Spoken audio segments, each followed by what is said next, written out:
Hey everyone! Sorry I'm running a few minutes late and I'm trying to adjust my camera here so you don't have to see this thing on my wall behind me.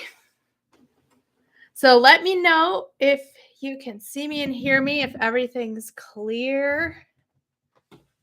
Thank you so much for joining me. I'm really excited about this.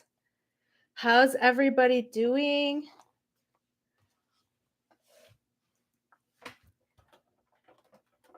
So what has everyone been up to today, and where are you guys watching from? I would love to hear. Hey, Jason. So tonight, I'm doing this was actually my husband's idea. He said I should do a 20 question live Q&A to celebrate 20,000 subscribers. So this is part of my way of saying thank you for all of your support, for watching my videos and subscribing to my channel. It really does allow me to do this. Simply by you guys watching my videos, I was able to quit my job in July and do this full time. And that's all because of you. And so this is part of my way of saying thank you. Just come on here and talk to you guys and answer some questions. And I see we have a bunch in the chat already. So hello from Croatia, Oklahoma City. So I do have some written down that you guys sent in to me over the last couple of weeks, but I'll also answer some of these from the chat, and we'll just see what we can get to in the next hour or so here. So let's see.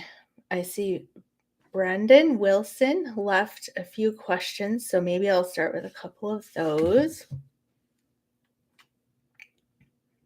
Hello to Shady Cove, Oregon. Oh, hey, Christine. I recognize your name because you comment quite frequently. Thank you so much for that. Okay, so let's see what questions we can get to here.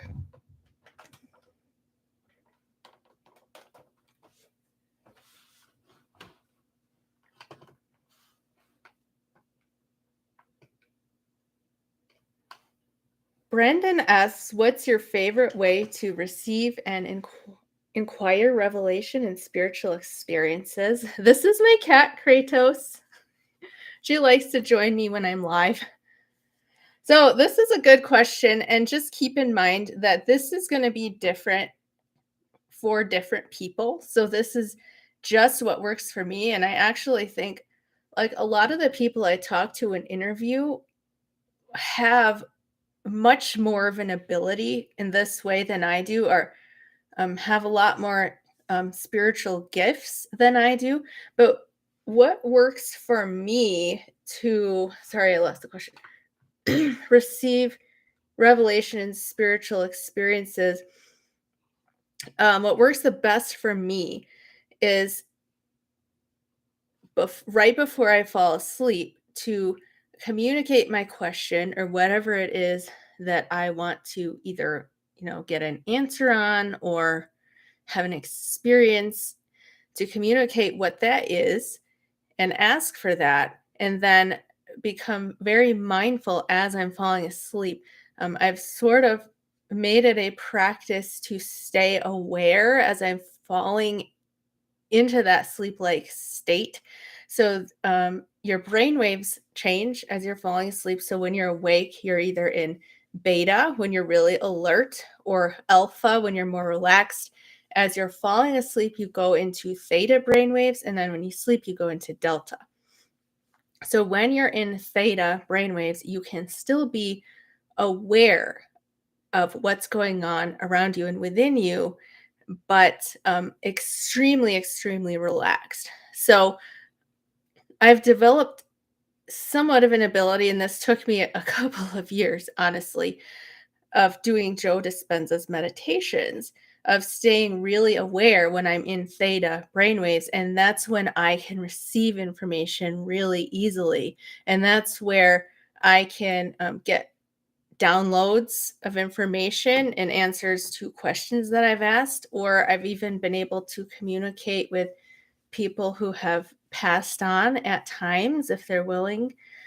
So that's just what works for me, just because in that state of in that state, in that theta brainwave state, my mind, like I tend to lose some of those barriers with my mind, so things can just come in a lot easier.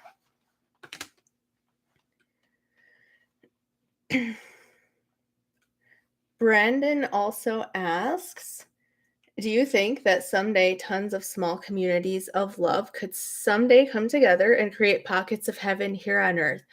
Yes, absolutely. Not only do I think this is possible, I think it's inevitable. I think this is where we are heading. And the only question is, how long will it take us? And how much turmoil will we have to go through in the process?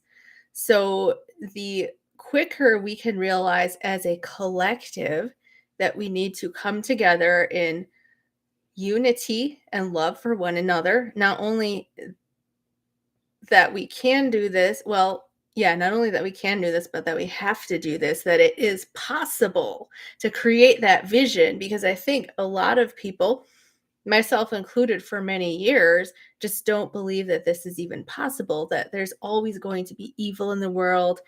Um, there's always going to be bad things in the world, but to create a vision that no, it does not have to be that way. It's only that way because that's the world that we've created. So to sort of wake up to the fact that we are creating the world that we're living in and that we can change that, and then find ways to come together and to support each other and to deal with the problems that we have in the world, then yes, we can absolutely, and I believe we will, create a paradise.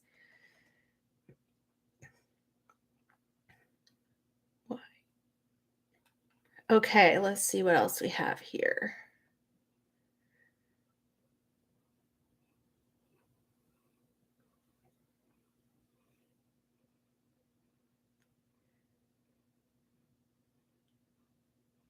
Jason says, I just realized that even the Catholic Church and the Mormon and Jehovah's Witnesses are cults. I think it probably depends on the specific church and leaders.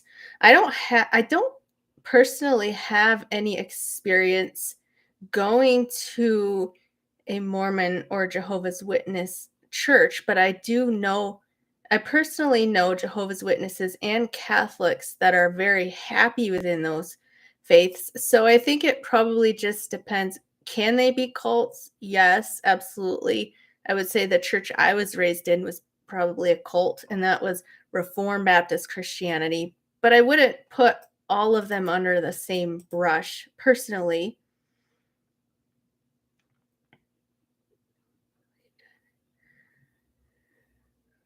Gogo asks, why do many believe that dead people sleep and are waiting for Jesus' second coming to go into heaven, and others believe we go to heaven when we die? Because these are two trains of thought that have developed over time. So the first way of believing that you mentioned, where some people believe that dead people just go to sleep and wait for their resurrection, came from Jewish tradition. Actually, ancient Hebrew tradition was that people just die and go into Sheol. The concept of the resurrection came from, I believe it was from the Persian Empire, and it entered Judaism during the Babylonian Persian captivity and became part of Jewish tradition. And that point in time, they believe that when you die, you basically go to sleep until the Son of Man comes at the end of the age, at which point he will resurrect people either for annihilation or living in the kingdom of heaven on earth. So that was Jewish thought around the time that Jesus was alive. The idea of an immortal soul came from Greek thought. And I don't think that it was just Greek thought, but I do know that it entered into Christianity from Greco-Roman thought. And so these are just different traditions that have developed over time. Now, most Christians believe in the immortal soul, although there's a movement of them that don't, because I hear from them quite often on my channel. And obviously then other different religious traditions like Hinduism and Buddhism believe in reincarnation. So it's just, different um, ways of believing that have developed over time.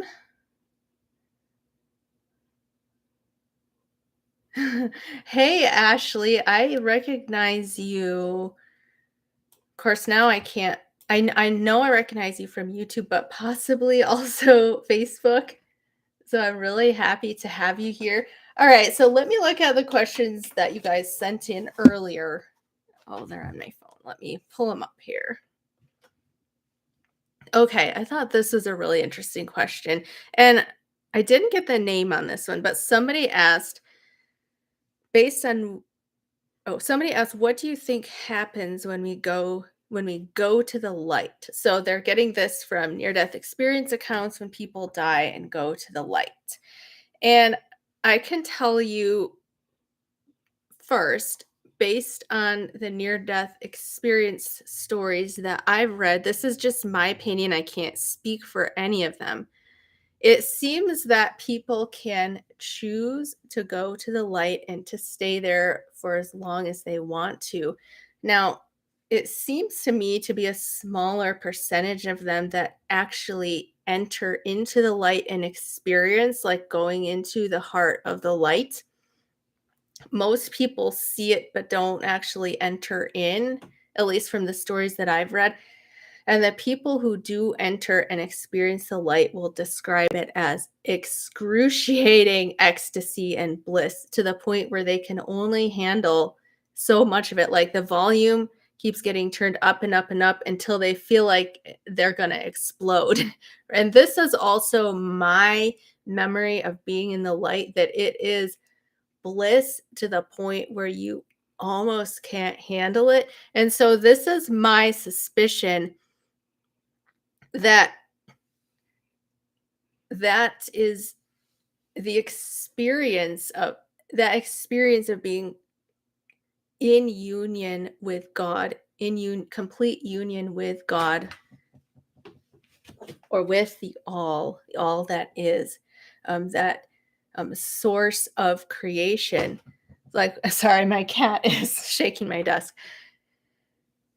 Is something that we can choose to experience, but depending on where we are in our evolutionary journey, just keep in mind that time is an illusion. But from our perspective, it appears to be an evolutionary journey that we're on. Depending on where we are in that path, we may only be able to handle so much of it, right? Because we still may have things within us, distortions, karmas, whatever word you want to use, that have to be worked out. And I think these are also the things that draw us to go have physical experiences away from the light, too. So, I mean, that's my long way of saying that I think that souls can go to the light and experience that perfect oneness with God for as long as they want to or can handle it. That's just my suspicion. Let's see what else we have.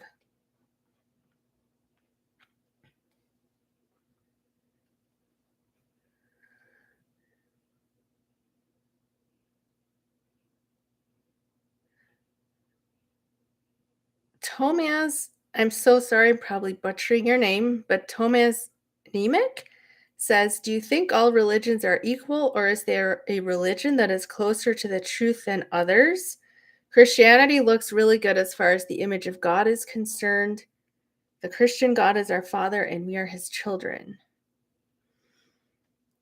So I think that there is good and bad aspects in every religion. Actually, I don't know if I would use the words good and bad, but there's things in every religion that can be beneficial to some people and possibly unhelpful or even harmful to other people, just depending on what your specific needs and situation is. Obviously, there's some religious practices that we see happening, especially in history, when you start looking at some of the things that Christianity promoted, with things that have been done in the name of Christianity, like the Crusades and the Holy Wars and the Holocaust, and slavery even was they used the Bible to promote that, and a lot of damage has been done in the name of religion. So there's some, like when you see people picketing at funerals and things like that, I would not say that that is a good path to follow. I wouldn't say that that is um, a beneficial path really for anybody to be following. Not that those people can't find God through the contrast, which that's the best that you can hope for there, I guess. But for the most part, I think that religions exist. If a religion exists in the world, it's because there's somebody who needs that path, right?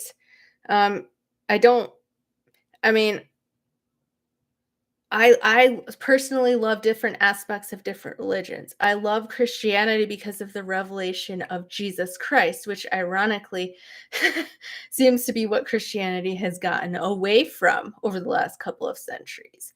But I love the image of God portrayed in Jesus Christ. And a lot of times, people who come out of another religion to Christianity will say that that's what drew them in, was this personal aspect of God, being able to have a personal relationship with Jesus Christ. But I also personally love a lot of what's in Hinduism. Because it's very mystical, and that's just how I operate, and it speaks to me. I love a lot of what's in Buddhism because it's very scientific and helps you actually understand, quantify what's happening with, say, spiritual experiences and how to actually connect with the divine. So I might be getting a little bit off topic here. What did you actually ask me? The image of God. Um, Yeah, I think many different images of God can be helpful. And I think that what Jesus revealed to us in Christianity about God being a father is a huge step forward for a lot of people. But I also think that we're missing a huge aspect. And my friend Sarah Horn, that I actually had on this channel a little while ago, pointed this out to me, that in Christianity, we miss out on the feminine aspect of God, understanding God as a mother. And that's something that I experienced really strongly in my spiritually transformative experience. When I experienced God, there was definitely a perfect balance of masculine and feminine. So, many different images of God can be helpful, and whatever speaks to you is going to be good for you. There's also the childlike innocence of God that comes out a lot in A Course in Miracles, that we also miss out in the Christian faith, I think, because we tend to see God as more like a condemning judge and see him as somebody who can be offended by our sins, when in reality, God is more like, you can't offend God, right? And I'm not saying to use that to excuse that to do harmful things to people, but in that way, God's more like a child that sees the world with the eyes of love and forgiveness, right? And I think I'm getting really off track here, so I'm gonna go back and look at these comments you're leaving in the chat. Hounds Radverb, I'm sorry if I mispronounced that, says, "Hey, I'm really struggling with atheism versus theism after seeing how at least the Old Testament is full of flaws and evil, and the fact that evolution and the Big Bang have huge evidence practically proving them." So first, I will say this, that I think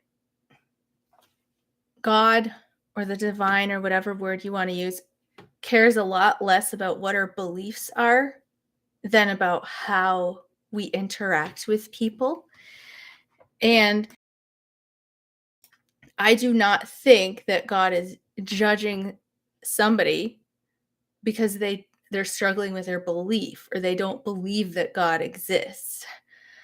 If you think of like a parent, how a parent relates to their children, would I be angry at my children because they had some doubts about me or called me the wrong name or didn't perfectly understand me, right? No, of course not, because I understand that they're a child. So, coming from your perspective, as somebody struggling with theism versus atheism, if there is a God, then I think God cares a lot more about how you love yourself and others and your morality than your beliefs. As far as so what I'm saying is don't judge yourself for that. Give yourself the space and the time that you need to really check in with yourself and see what is true for you. What is your heart leading you towards? Give yourself the space in the room that you need.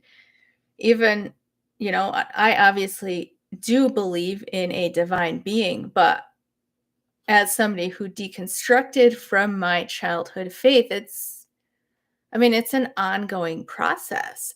And if I was to sit here and say that I have all the answers, it would be a lie. None of us have all the answers because intellectual understanding isn't what this life is about.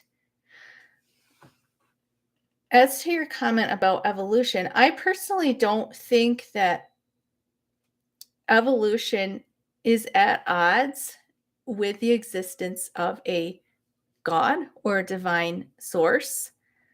I personally do believe in evolution. There is a lot of science to support it.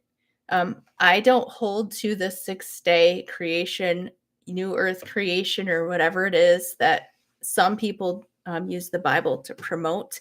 I don't see any problem with believing that there's a divine source, as they say, what do they call it? The causeless cause. I'm probably getting that wrong. But a divine source that set things into motion and is using natural means, natural processes. The creation of the universe happened as a completely natural process. I also think that the physical and spiritual are basically the same thing, that they're very interconnected, that the spiritual is governed by laws just as the physical world is.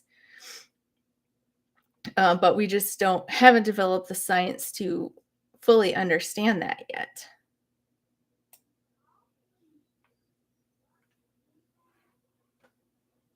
All right.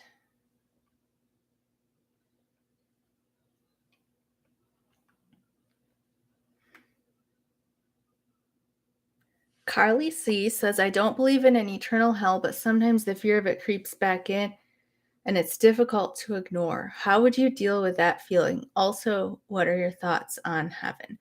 So I can relate to this because over the last couple of years, 3 years now that I've been talking publicly about my beliefs, I got really hit unexpectedly with some really overwhelming anxiety. When I dug into it, I discovered that it was stemming from my religious upbringing and this fear of I'm so far outside the lines of what I have been taught, and nobody in my life approves of what I'm doing. And what if I'm wrong? And what if I'm influencing so many people in the wrong direction? So I've definitely still dealt with that fear, and how I have had to learn to deal with it. First of all, if we're talking about the feeling of fear, is to not push it away. It took me a long time, months, to be able to do this because it was so terrifying. But to let it be there, to welcome it in. Sorry, my phone's going off. Welcome it in, accept it, love it, and be okay with it. And then when I was finally able to do that, I was able to start integrating it and releasing it. And I was able to look at things logically and say, no, I'm doing what I believe is right. I'm following my heart, my intuition. I'm doing what I have been called to do. And at the end of the day, that's all we can do. We can do the best we can with what we've been given, and we can do it with courage and passion. And at the end of the day, if God is the type of being who would look down on somebody like that and say, "Nope, you got your beliefs wrong. You're going to hell forever," then that being doesn't deserve to be God. He or she should not be in charge of the universe. We would not let, or we shouldn't let, most of us would agree that anybody who acted like that in this world would be an evil dictator that should be taken out of power, right? So it really comes back to what for me, what do I believe about the character of God? And if I was wrong, then how would I handle that? Well, if I was wrong and I have lived my life with as much love and courage and passion as I can, and I get to the end of my life and God throws me into hell, then I'm guessing I probably wouldn't want to be in heaven with this being anyway. um, I'm guessing that this being probably would not be very good company. And I kind of tell myself this jokingly, but then we can get together in hell and figure out what we're going to do about it, because um, we would need to make some changes in how the universe is being run. And I know a lot of people would just like, how could you say something like that? But seriously, the fact that I would think that, or that you would think that, or that anybody else would think that, it's just proof that to me anyway, that the universe has to be good, that God has to be good, because where would we get that goodness from? Where would we get that ability to recognize right from wrong if it doesn't come from our source?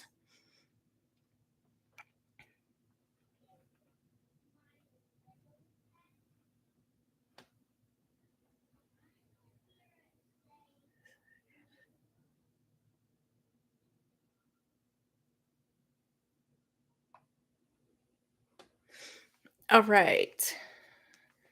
I'm going to actually look at my list of questions that you guys sent in.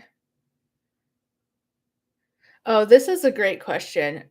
Random Sasquatch with Wi-Fi says, "How can we find our life's purpose and if we are on the right path?" So many people have this question, and I think that we have a tendency to overcomplicate it, to tell people that you have a purpose, which obviously I believe that we do, and that's a good thing to tell people that. But then there can be a lot of pressure to figure out exactly what that is.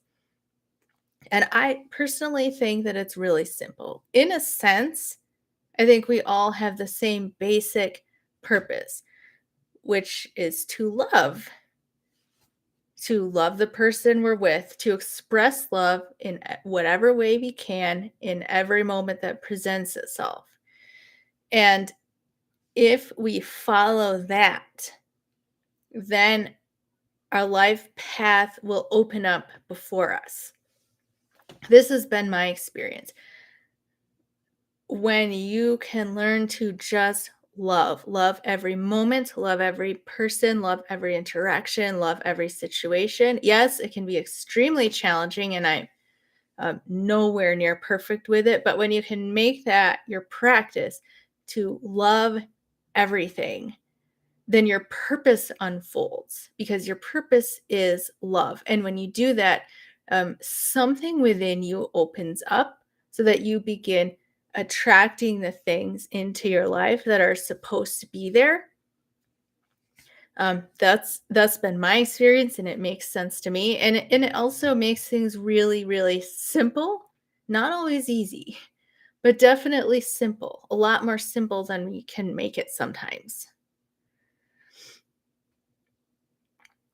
Okay, Thomas Jennings had a couple of questions about near death experiences. First, how do we know which near death experience stories are accounts of actual experiences and not deliberate fabrications? For instance, many books have been sold about experiences. There's money to be made, and it can be a quick route to fame. And of course, it's impossible to prove whether someone's story is true or not. Okay, so first, yes, I'm sure that there are people out there who are fabricating it. I have run into a couple of people in the time I've been doing interviews where I sort of felt their energy and then I found out things and I thought, I don't know if I'm really comfortable with this. So I will say, as far as and that hasn't been my experience most of the time. Most of the people that I've interacted with and anybody that I'm putting on my channel is these people are, I mean, they have the most the most light, high vibration energy is the only way that I can describe it, and they're very genuine people because I generally interact with them outside of the interview leading up to it. But for near death experiences in general, um, I think that we can know that they really do happen because so many people report seeing things and hearing things that they should not have been able to see or hear. So when they're clinically dead, no brain waves showing on the machines, or in a coma, they come back and they can tell the doctors and the nurses that were in the room exactly what was said, exactly what instruments were used, exactly what the monitors were showing. There's a famous story where somebody saw a shoe up on the windowsill of the hospital, and then it was later discovered. Or their spirit will go out through the hallways and rooms in the hospital and they'll be able to report back, well, I saw so and so getting something from the vending machine and I heard this conversation that you had in the waiting room. So that to me is enough proof right there that something's going on here. As far as how to tell, I tend to go with my gut when I interact with somebody. um, I tend to look at the message they're promoting, but I also tend to go with their gut. I'll watch for um, their mannerisms, how they're presenting themselves, if there's inconsistencies in their story, and if they seem to be really trying to promote something. Now, it is not wrong to try to sell a book. It's not wrong. A lot of these people are doing healing work for a living and they have bills to pay. But you can tell if somebody is just out to promote a book. You know, most of the people that I talk to are very humble. I will actually offer to mention their book and their work for them. Um, Something else I was going to say. I would say that just because somebody's selling a book is not a reason for me to question their intentions, because people make pennies for books. Writing a book is not a way to get rich. And also, I don't know if I 100% agree with the assessment that it's a way to get fame. It's only a handful of the more well-known near-death experiencers, like maybe um, Betty Eady, who is absolutely genuine. She is absolutely the real deal. But somebody like at her level, maybe you could say she has fame, but for the most part, people get torn apart. And people, they lose their family, they lose their friends. Oftentimes their spouses divorce them. Nobody believes in them. They're made to feel like they're crazy. So to put themselves out there is extremely scary. Um, Anyway, those are just my thoughts on it. I try to be really careful with the people that I interview and making sure that they're genuine. And I absolutely love getting people on my show who haven't been discovered, haven't really had their stories heard yet and don't really have anything to promote. Those are often the best stories, like hidden gems that I love getting on my show. Okay, so the other question,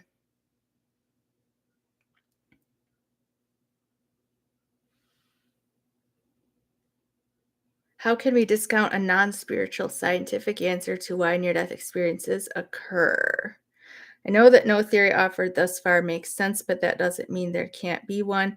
So how can we be confident that an explanation that disproves them being an experience of a real afterlife isn't possible?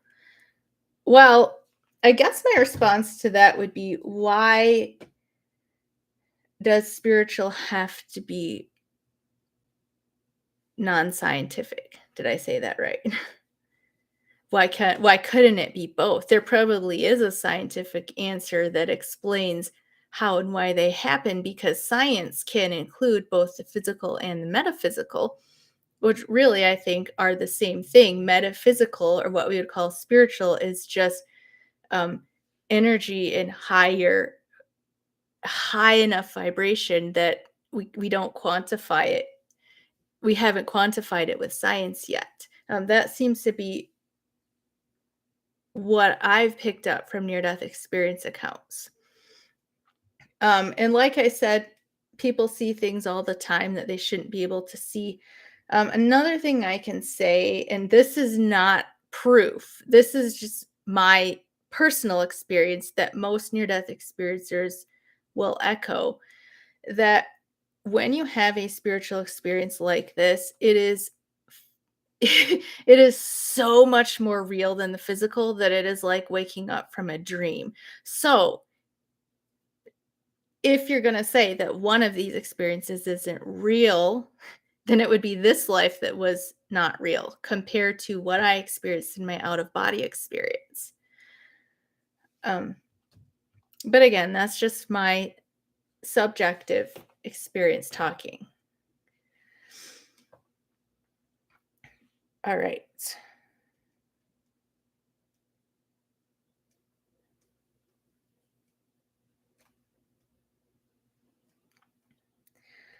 Sorry, I'm just looking through these here. I've got so many. Oh, something I said that I was going to address in this live. Monkeys Mobilize says, this comment was left on my interview with Curtis Childs about the Swedenborg material. Monkeys Mobilize says, Melissa, I'm confused since I thought you lean Universalist and Curtis's channel doesn't promote that. And actually, there were a number of people who mentioned this to me, that Swedenborg's position is God respects your free will and doesn't force you to go to heaven because some people can breathe better in hell. How can I reconcile that as a now doubtful universalist? Okay, so what I would have to say about this is that I am not an expert on the Swedenborg material at all. I have not read any of his books. I've watched a few of Curtis's videos before I interviewed him to see what it was all about, because I had had a lot of you ask me to get into the Swedenborg material. So this maybe is I can't think of the word I want. A shortcoming, a lack of foresight on my part.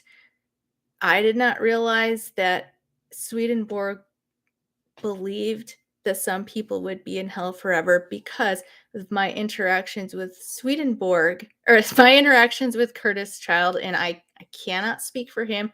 I'm not trying to speak for him, but my understanding was that in the afterlife, there's heaven and hell that Swedenborg taught, but that people didn't have to stay in hell, and that Curtis was more of a hopeful universalist, sort of like other people I've had on my channel. Howard Storm. I've had Howard Storm on 3 times. He's a hopeful universalist. Another person I have a lot of respect for that's a hopeful universalist is Bradley Jersak.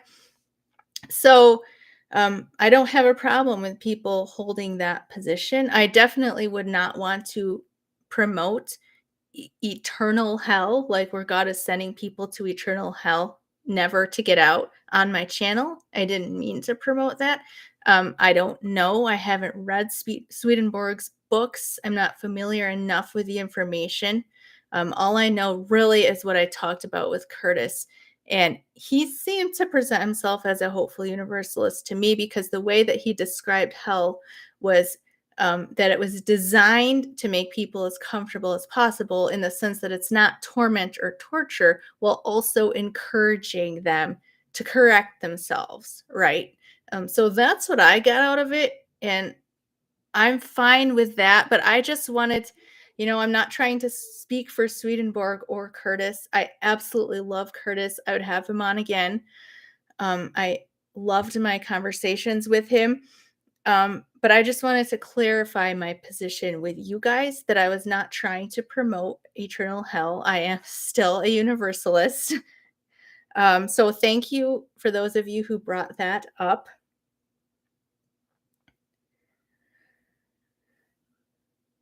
Okay. Carol Young says, with your experience and the people you have interviewed, do you see many common threads? And I love this question. I want to say, yes, more than I could list. I could make like a list a mile long with all the common threads that I see, but I'll share some of the top ones. Some of the threads that come up over and over and over in everything that I study, whether it's near-death experiences or spiritual texts or whatever. Love is all that matters. We're all part of the one. Everything is divine. God is infinite love and wisdom. And that's what we are. We are also infinite love and wisdom. And wisdom is the way that you learn what love is. No one religion has all the answers, but they are all useful. We are pre-existent. This life on earth is just one stop on our journey as spiritual beings. And there's so much more for our spirits to explore and experience before and after this life. It's impossible to be eternally lost because we are guided and loved more than we could ever begin to comprehend. So those are some of the common threads that I see coming up. Okay, I wanted to answer this question. Philip L. Cox says, can you please explain 3-dimension reality and 5-dimension reality humanity is supposed to be going into? What steps is humanity making to step into this 5D new earth and what other changes do you think we will have to make to get there? So the best explanation that I've heard for 3D to 5D reality and exactly what this is came from a near-death experiencer by the name of Thomas Mellon Benedict, one of my personal favorite stories. Sadly, he has passed on at this point, but he left so much for us to learn from. And one of the things he talks about is the transition between these dimensions. So I've written it down, and I'm just going to go through and explain what all the dimensions are from first up to fifth, according to Thomas Mellon Benedict. So the first dimension, he said, is about subatomic structure and the Big Bang experience. So that, for those of you who are Law of One fans, that would correlate with the first density of consciousness also. Second dimension is when the atomic structure began forming into individual atoms that form the physical universe to hold consciousness. Third dimensional reality is where you first come into consciousness, the 3-dimensional world. Fourth dimensional reality is the development of the mental realms, concepts of space, time, and history. And fifth dimensional reality is manifesting or going beyond the mental Mental is picturing something in your head. Manifesting is picturing something outside of your head with enough intensity that you create it. So, a lot of people use this terminology talking about the shift from 3D to 5D.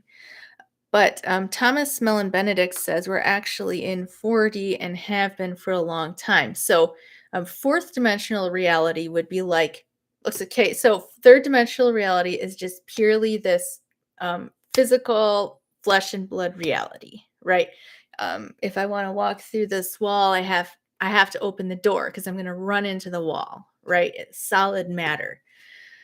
Fourth dimensional reality is when oh, you're sitting at your desk, or you're walking through your house or whatever, but you're not really there because you're in your head. You're picturing something and imagining something vividly in your head. That thing that you've created in your mind, and your ability to reason and think and use logic and all of this, I believe, if I understand them correctly, is fourth dimensional reality. Fifth dimensional reality is where we're transitioning into, and that is where um, you can take what's in your head and you can make it real in the world around you. So we're talking about things like what Jesus did, creating with his miracles, like creating bread and fish out of nothing, with the power of his thought and his intention. That might seem crazy to some people, but there's so many different spiritual gifts that near-death experiencers talk about, that will be opened up to us as we make this transition.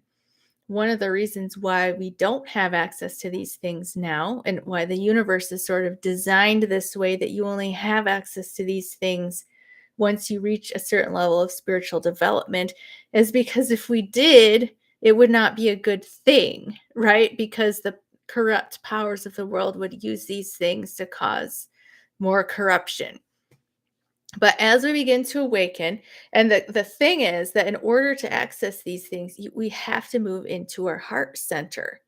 And the heart center is where we begin. It's about love, obviously. It's about love, and it's about oneness, and it's about recognizing that what we do to another person, we're doing to ourselves, because we're all one. We're all connected. And it's through this center that we begin to move into this higher state of consciousness, when we reach this unity consciousness, as Aaron Abke calls it, and we begin to develop these spiritual abilities of being able to, as he put it, creating what's inside your head outside of you in the physical world, or what most people would just call manifesting. What was your actual question? What steps do we have to take? Well, we have to move into our heart center. We have to begin to move into unity consciousness. We have to learn how to solve the problems of the world through love, and to create a peaceful and unified world. And that's when we will begin to move into more and more into 5D. Because if you think of like somebody like Jesus, why was he doing these miracles? He was doing it out of love. It says in the New Testament, he was driven by compassion for these people. So love is the fuel for these spiritual abilities.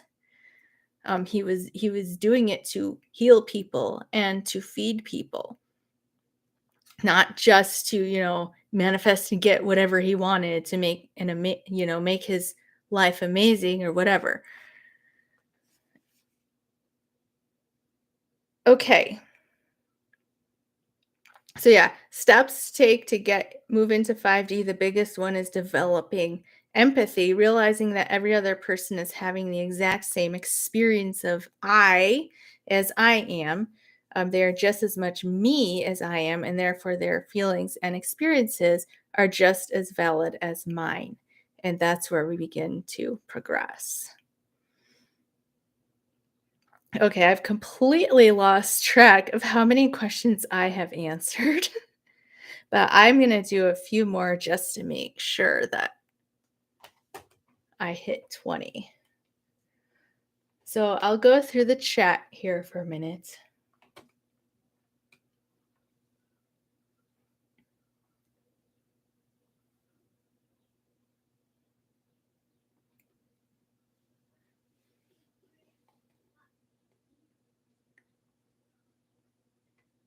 Okay. A couple people are bringing up some contradictions with near-death experiences, and this has come up on a couple of my interviews as well, where the experience is more Christian, not in the sense that the person is following the Christian religion, but that Jesus is in the experience, and that they come back with a message that we need to accept Jesus.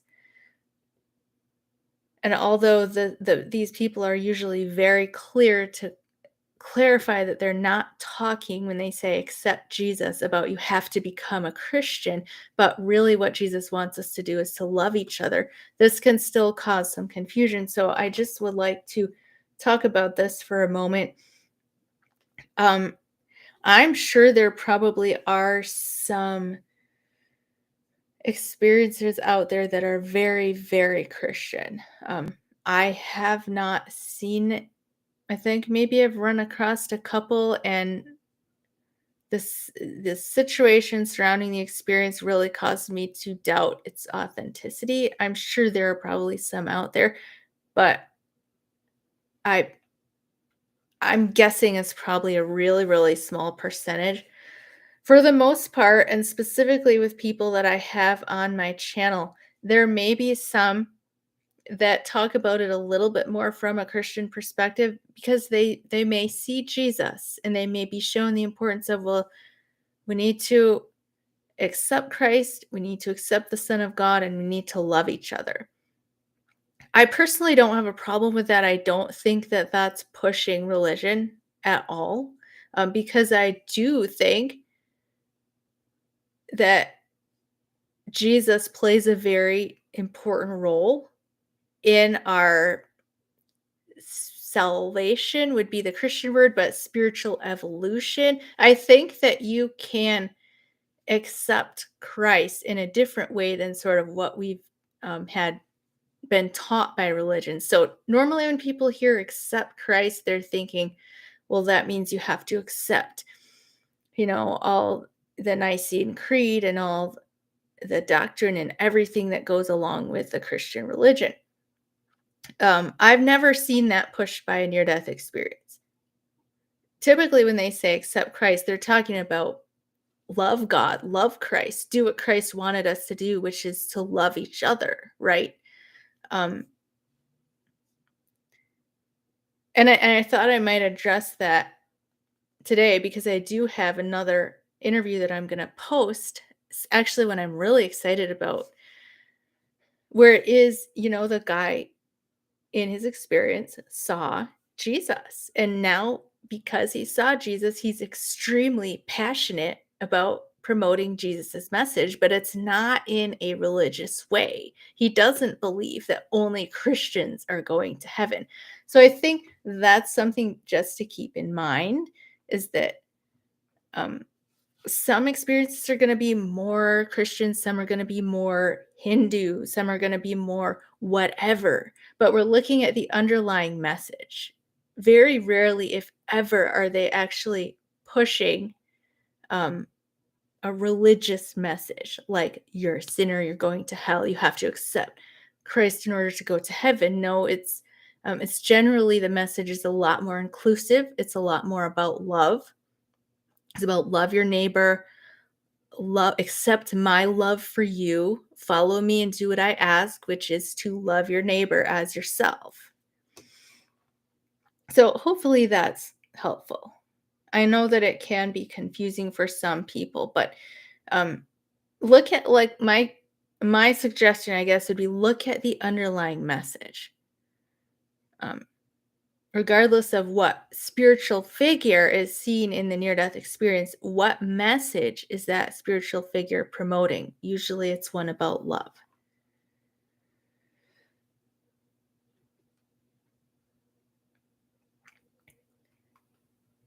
Here's another one. Many near-death experiencers disagree with Howard Storm about Jesus, yet he maintains belief in the Bible and claims it was Jesus who told him. So I might need a little more clarification on that, because I've spoken to Howard 3 times. I've had him on 3 times, and yes, he is a Christian pastor, but he's in the one of the very inclusive denominations. I can't think of what it's called. United Church of Christ. They're very inclusive. He he loves and teaches the Bible, I believe, but he doesn't claim, at least from my encounter with him, and again, I don't want to speak for him, but I've never seen anything to indicate that he's preaching fire and brimstone and anybody who isn't a Christian isn't going to heaven. The message that he came back with is that what Jesus wants us to do is love the person we're with. He does that within a very inclusive branch of the Christian religion. You can do that within any religion. You can love the person that you're with. In fact, I just had him on for my fireside chat, and his opening statement, he said that the message he came back to promote is that those who live loving lives are going to heaven. So, not those who are a member of the Christian faith. See, there's a difference there. Um,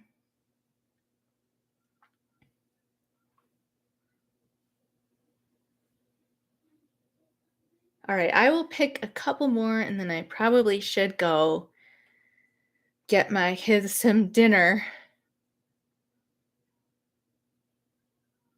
Let's see.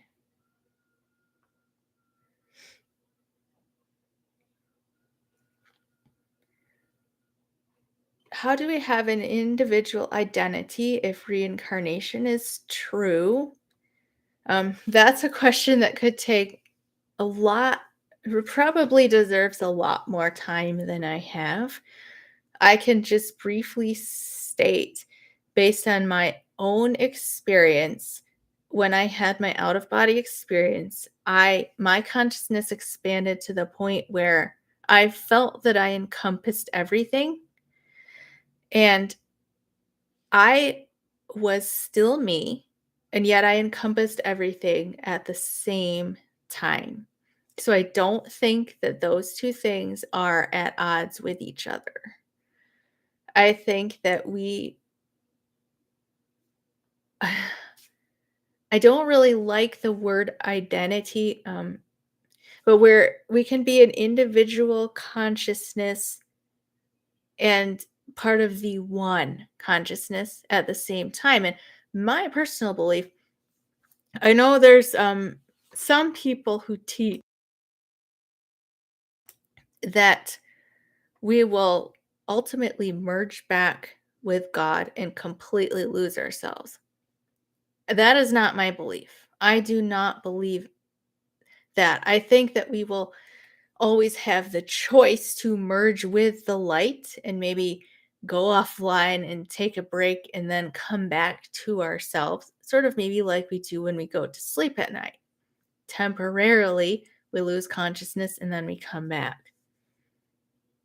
But I don't think that the ultimate goal is ever for us to dissolve and have no self awareness anymore. I think that we will continue to, and remember, time is an illusion, but it's the only words that we have to talk about this really, but continue to evolve more and more into who we are for eternity, while also being part of the one and being able to experience as much of each as we want. Like right now, we're in an immersive experience of being an individual soul. We could also choose to merge with the light and have an immersive experience of being part of the one, but yet we will always be both, if that makes sense. That's my belief. All right, I'll pick one more question.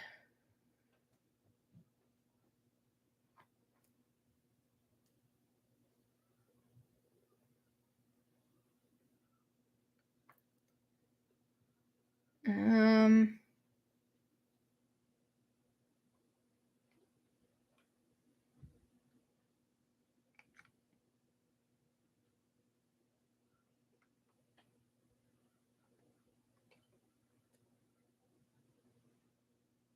Sorry, I should just pick one. I see a lot of good questions. It's just that they're gonna require a little more time than I have right now. Let's see.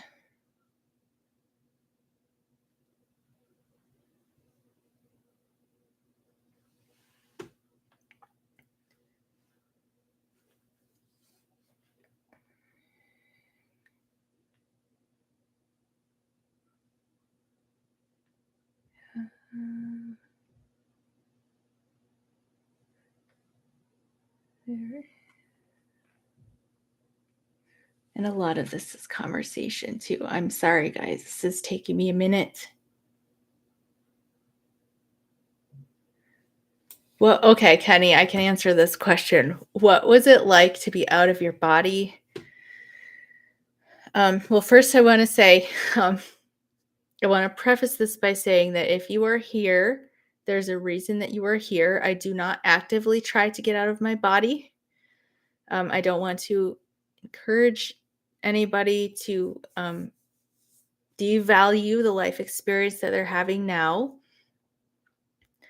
Um, but being out of my body was to be wrapped in the arms of the universe. It is pure bliss. It is safety and security beyond what you can begin to imagine here. There's so much that's very difficult to put into words. Um, it was an infinite ocean of love. It was like being held in the womb of my eternal mother and in the arms of my eternal father at the same time. It is completely magnetic. It's bliss. It's like the answer to every question, the satisfaction to every desire. It's also like waking up. It's like waking up out of a nightmare into this beautiful, brilliant, heavenly realm and being surrounded by your angels who are there to supporting you and loving you and recognizing that everything is actually okay. I didn't have anything to be afraid of or anything to feel guilty for. I've been guided this whole time. I'm doing exactly what I came here to do and exactly what I'm supposed to do, and it doesn't have to look perfect. And my heavenly team is so proud of me and cheering me on and supporting me and guiding me and loving me every moment of every day, even when I can't feel it. It's so much. And then the other aspect of it was being able to see and experience things that you just can't wrap your mind around here. You can't even remember the detail of it because it's too expansive, right? You When I came back into my head, I just felt so much of it falling out of my consciousness because my brain couldn't hold on to it. So it's seeing and knowing and experiencing everything. I mean, you can know anything that you want to know in an instant. In the instant that you think of the question, you have this huge download of information. And you can see how everything works together. You can see the perfection of everything. And I could remember my life on Earth. I could remember like the things I had been through that were extremely difficult, and then I could see on the other side why they had happened. I can't remember any of that now, but I could see it then, and it was perfect. It was perfection. It was absolutely beautiful, and the music on the other side. There's no words to describe it. It's like the universe is singing a song of love to you. And it's powerful and epic and gentle and soft at the same time. So that's a little bit of what it was like to be out of my body. And I greatly look forward to the time when I can experience that again. But for now, I'm enjoying being here with all of you. Thank you so much for joining me. Thank you for all the great questions. Thank you so, so, so much for your support. I could not do this without you. But I'm going to wrap it up for tonight. I love you guys. Thank you for joining me, and I will talk to you later.